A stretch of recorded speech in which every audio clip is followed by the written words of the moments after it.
Swadee Krap and welcome to Thailand News Today, another week. Now today's going to be dominated by two main stories. The run out of the visa amnesty this week, well Saturday actually, and also the protests over the past weekend. But if you enjoy these videos, if you get a little bit of information out of them, if you like my snide remarks from time to time, then please subscribe and keep coming back to the channel. We'll do our best to try and keep you up to date with things happening around Thailand. Apologise for my croaky voice today. Must have been all the partying last night.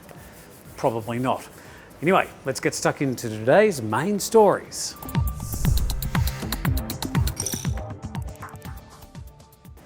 Tourists and anyone else with a lapsed visa have only 5 days to go to sort out their situation.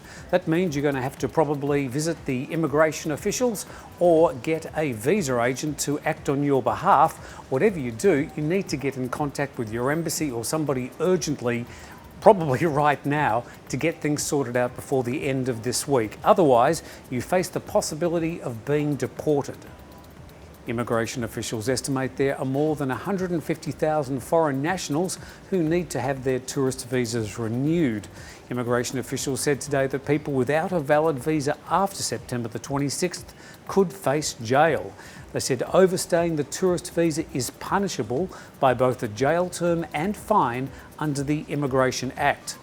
Some foreigners who arrived on tourist visas earlier in the year have been in Thailand since late March when the Thai borders closed and many international flights were cancelled due to the world coronavirus pandemic. The visa amnesty was renewed twice since many people were unable to get back to their home countries, but now the amnesty is coming to an end this Saturday. There were hopes that the end of the visa amnesty could coincide with the introduction of the new special tourist visa so that those either unable to leave due to lack of flights or problems returning to their home countries could roll over onto the new 90-day visas. But that's not been announced at this stage and remains just wishful thinking.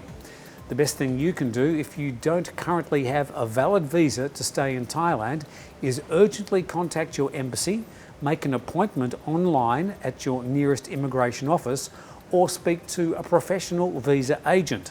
But be warned, there are plenty of scammers posting official-looking urgent posts in social media offering to issue you with a visa so you can stay in Thailand. Please do your homework before spending any money with a visa agent.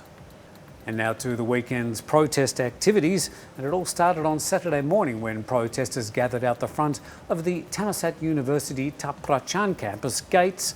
Eventually they broke through the gates after being originally denied permission to hold their protest at the campus.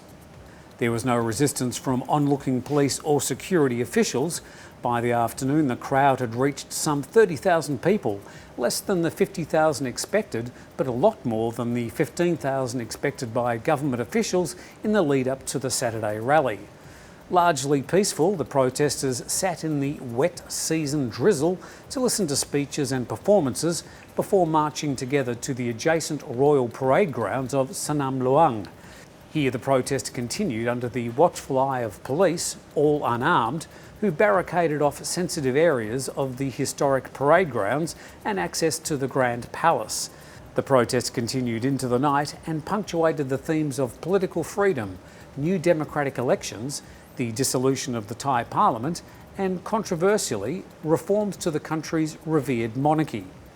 On Sunday morning, there was a symbolic placement of a brass plaque to commemorate the event, seen as a replacement to a similar plaque that commemorated the Siam Revolution in 1932 that mysteriously vanished in 2017.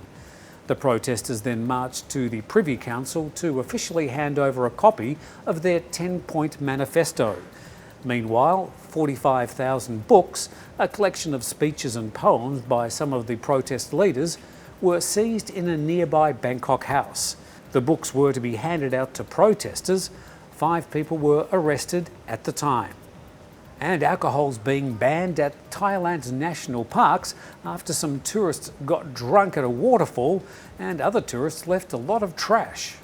Just last week, trash left at a campsite at Khao Yai National Park was boxed up in a parcel and sent back to the campers.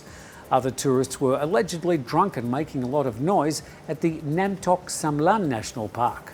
Officials say both groups of tourists face charges for their actions. The new guidelines are: alcohol is banned at national parks for the time being, loud noise is not allowed after 9 p.m, and noise must be stopped at 10 p.m. When renting a tent, tourists must provide identification, address and phone number. Well, that's it for Thailand News Today. The voice is almost gone. A big thanks to Will Langston, who provided us with our protest footage from the weekend, and we'll leave you with a bit of a montage from more of the activities that happened at Sanam Luang and the Thammasat University campus over the weekend. Please subscribe to the channel. We'll see you tomorrow.